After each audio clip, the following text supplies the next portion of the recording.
তোমরা সবাই আশা করি খুব ভালো আছো। আমিও খুব ভালো আছি। আমার নতুন একটা ব্লগে সত্যি তাই, এটা বিয়ের কোণে তোমাদের মা বাবা ডাক্তারের কাছে গেছে, তোমাদের ওষুধটা খাবো। তো ফার্স্টেই দেখিয়ে দিলাম তোমাদের ওষুধ ওটা শুধু মায়ের ছিল, বাবারগুলো বাবা গুছিয়ে রেখে দিয়েছে। আর কালকে তো বলেছিলাম মা আর ভাই এসেছে আমাদের বাড়িতে। তো এই যে ভাইয়ের সাথে বোন এসেছে। তো এটা আমার মাসির মেয়ে, ওর সামনে বিয়ে, তো নতুন বোনে এখন। তো ও এসেছিলো ফার্নিচারের দোকানে ফার্নিচার দেখতে। তো ওই পছন্দ হয়ে গেছে, তো একটু আমাদের বাড়ি থেকে ঘুরে গেল। আর ও গেল আমাদের বাড়িতে। আজকে মা ওদের আইবুড়ো ভাত দেবে, ও আর একটা মাসি, দুজনের একই ডেটে বিয়ে। তো দুজনাকে আজকে আইবুড়ো ভাত দেবে। আর আমি সকালে সমস্ত কাজকর্ম সেরে নিজে ফ্রেশ হয়ে নিচে এসেছি, খাবার রেডি করছি। তো বাবাকে ফার্স্টে দেখালাম কলা আর পাউরুটি বাবাকে দিয়ে দিয়েছি। আর আমি আর মা যে একটু গাজর একটু পেঁয়াজ আর সস দিয়ে পাউরুটিটা খেয়ে নেবো। তো এইভাবে কার কার পাউরুটি খেতে ভালো লাগে কমেন্ট করে বলো। তো আমাদের তো এইভাবে ভালোই লাগে।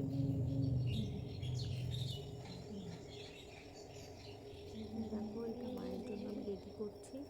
আর মা পুজো করছে উপরে। তো পুজো করে একবারে নিচে আসবে মা, তারপরে এটি খাবে। তো প্রায় পুজো হয়ে গেছে। বাবা নিচে এসে বললো, বাবা উপরে ছিল, তো বাবা এসে বললো মা হয়ে গেছে, ওই জন্য মার জন্য এটা রেডি করে রেখে দিচ্ছি। আর আমি একটা পরে বানিয়ে খেয়ে নেবো। তো সেটার ভিডিও করা হয়নি। আর খাওয়া দাওয়া করে এই যে নিচের ঘরে একটা ঘর আজকে হয়েছে, আমি ঘরে ঝুলগুলো এই যে ঝেড়ে নিচ্ছি, সমস্তটা পরিষ্কার করে নেবে। ঝুলগুলো ঝেড়ে অনেকদিন ধরে হয়ে গেছে, ঘরগুলো পরিষ্কার করা হয়নি। তো এই যে আমি ঘরগুলো একটু ঝুল ঝেড়ে নিচ্ছি।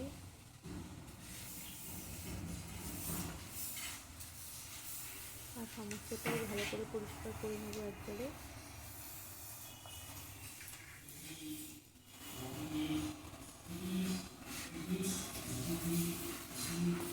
আর এই যে আলমারি করে দেখছি এই বিছানার চাদরটা দেওয়া আছে, কারণ ওখানে আমার জামা কাপড় ছিল। আর এই বিছানার চাদরটা একটু নোংরা হয়েছে, কাচতে হবে বলে বিছানার চাদরটা দিয়ে রেখেছি, যাতে জামা কাপড়ের নোংরাগুলো না পড়ে, বিছানার চাদরের উপরে পড়ে। তো আমি এটা কেটে দেবো পরে। এই যে এইটা দিয়ে আর হলো না, তাই কিছু ঝুল ছিল, যেগুলো ঝাড়ু দিয়ে করতে হবে। তো এই যে ঝাড়ু দিয়ে আমি ঝেড়ে নিচ্ছি। আর এই যে জানলা ছিল এদিকে, জানলাটা ছোটো ঝাড়ু লাগবে, তো ঝাড়ু দিয়ে আমি ঝেড়ে নিচ্ছি। আর এই যে ঝুলগুলো সব ঝাড়া হয়ে গেছে। আর এই যে শোকেসের মাথায় কাগজ কেটে রাখি আমি আর কি, নোংরা পড়ে না তাহলে শোকেসে, তার জন্য। এই যে কাগজগুলো কেটে নিচ্ছি নিচে, এইভাবে কেটে দিচ্ছি পরিষ্কার কাগজ, আর নোংরা কাগজগুলো ফেলে দিলাম। শোকেসে এগুলো করা হয়ে গেলে ড্রেসিং টেবিলটা মুছে সব কৌটোগুলো ছিল যেগুলো আর কি রেশনের অন্যান্য যেগুলো নেশা সেগুলো মায়েরটা, এইগুলো আমি পরিষ্কার করে মুছে এখানে একবারে গুছিয়ে দিচ্ছি।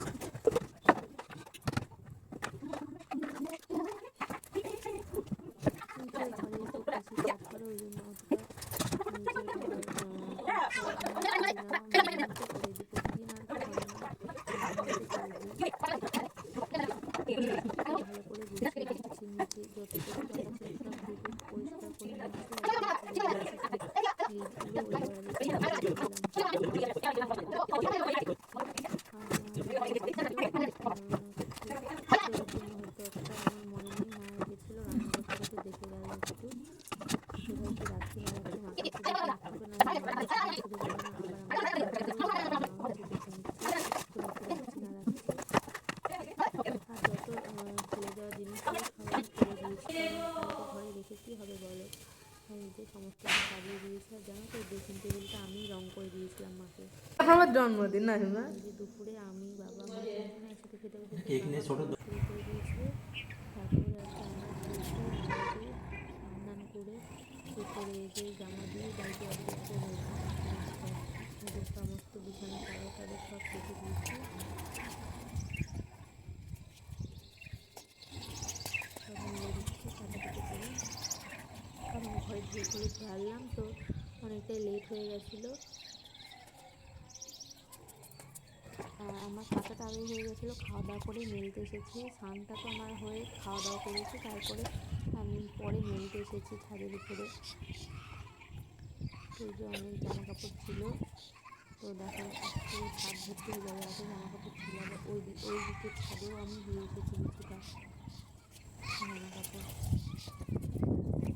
তোমাদের তো বলেছিলাম বাবা মার ওষুধের কথা, তো দেখেছো কেমন হচ্ছে ওষুধ মা খায়, অনেক ওষুধ খায়। সুগার আর কালকে মার টেস্ট হয়েছিল, তো এখন বেশি সুগার নেই, একটু কমই আছে, তাও একটু কমাতে হবে। তো বেশি বাড়েনি, অল্পই বেড়েছে। আর দেখো এত পরিমাণ ছাদে হাওয়া, দেখো হাওয়াতেই সব জামা কাপড় অত শুকিয়ে যাবে। এইরকম হাওয়া গরমকালে হলে কতটা ভালো লাগে বলো তো। হাওয়া পুরো সব একদম উড়ে ইয়ে হয়ে যাচ্ছে, তাই কত সুন্দর লাগে, গরমকালেও ভালো লাগে।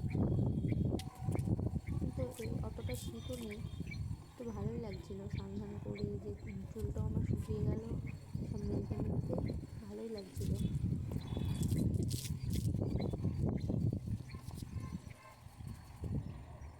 কিছু জামা কাপড় আমি হাতে কেটেছিলাম, আবার কিছু জামা কাপড় আমি ওয়াশিং মেশিনে কেটে দিয়েছিলাম, কারণ প্রচুর জামা কাপড় হয়েছিলো, যেগুলো ওয়াশিং মেশিনে দেওয়ার মতন সেগুলো ওয়াশিং মেশিনে দিয়ে দিয়েছিলাম। আর এত হাওয়া হচ্ছে যে সব পড়ে যাচ্ছে আর কি, তো ক্লিপটাও লাগিয়ে দিচ্ছি জামা কাপড়ে সব।